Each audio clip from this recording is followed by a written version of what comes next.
Good afternoon, students. This is Dr. Morgan Phoenix coming to you from Stanley, Virginia. It's a beautiful sunny Sunday afternoon. It's been a wonderful day here. It's my 70th birthday on this Sunday, and we had a wonderful small luncheon in town with my stepdaughter and her husband, and our granddaughter who lives with us still, and her boyfriend. Getting serious there, so something for us to worry about as she's almost going on 20, so maybe we should relax a little bit. But here you go. We're going into week 5 and week 6, and these are weeks that really are simply the two recurring assignments: the journal article critique and your discussion board. One brief comment again about the discussion board: be sure that your replies are directed, personalized, and directed toward a classmate's post. In other words, you're responding to something that someone else has said. You're interacting. That's the idea. It's a conversation between you and a classmate.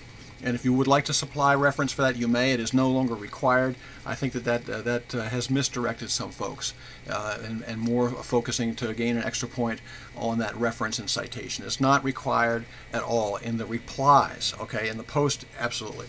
Okay, it adds authority to your good voice. All right, here we go. Since you don't need to hear much more about the journal article critique or the discussion board, I'd like to just point you ahead to the final project. Week 5 and week 6 afford you a little bit of extra time to work on the final project, to get ahead on that. And remember that as you developed your diverse school proposal part 1 and presented that, look at my comments carefully regarding cliches particularly. If any of you have fallen into that trap of making very, very general and bland statements about what it is we would like to supply for our communities and for our children. You know, a quality education or an excellent education or a place where all students can learn. Those kinds of cliches don't help us. You need strategic interventions, strategic plans for what you're going to deliver to those children and to the communities. But as you're looking forward to part 2, now that's the full project, and if you would like to see what a diverse school proposal part 2 looks like, I have samples in the week 2 announcement. A sample of a text formatting and a PowerPoint formatting. Alrighty, and look in the assignment instructions. There are 8 headings. I want to remind you there are 8 headings. It is really important that you understand that you get 20 points for each one of these and 10 points for the mission or vision statement portion of it, and the 8 headings and the subheadings underneath each of those headings are in the assignment instructions. You do not have to emphasize all of them equally, and some of the subheadings may not apply to what it is you are doing. Make this project serve your best purposes. Alrighty? You will be uploading that in live text and Blackboard, 2 places. You must upload it in live text to get credit for it at all, and that is part of your professional portfolio. And in Blackboard, of course, the score that is entered there is added to your total points for the class. For your final project, if you choose to do the standard essay format, you'll be fine on that. If you're a graduate student, you certainly know how to do a textual presentation. But for PowerPoint, I'm warning you very, very carefully here.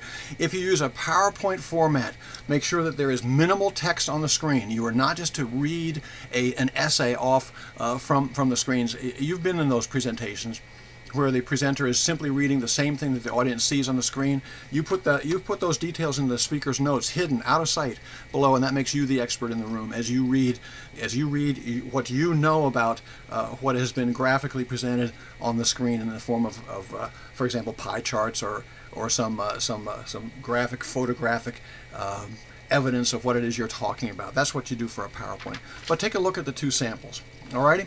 I think that's really all I have for today. It should be brief. So I'm going to, at this time, for those of you who have watched the entire presentation or video here to this point, I'd like to add what I call the week 8 option.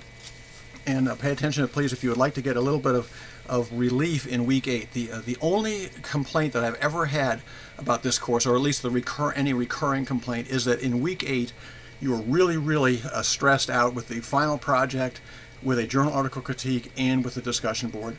That is really, and of course you have other classes too, I'm sure most of you do. So here's what I'm going to offer you. If you would like to do this is totally optional, but you must indicate that you are taking this option in week 8. And here's what it is. You may go back and choose a journal article critique that you've done earlier in week 2 or week 3 or week 5 or week 7. It doesn't make any difference which week it is.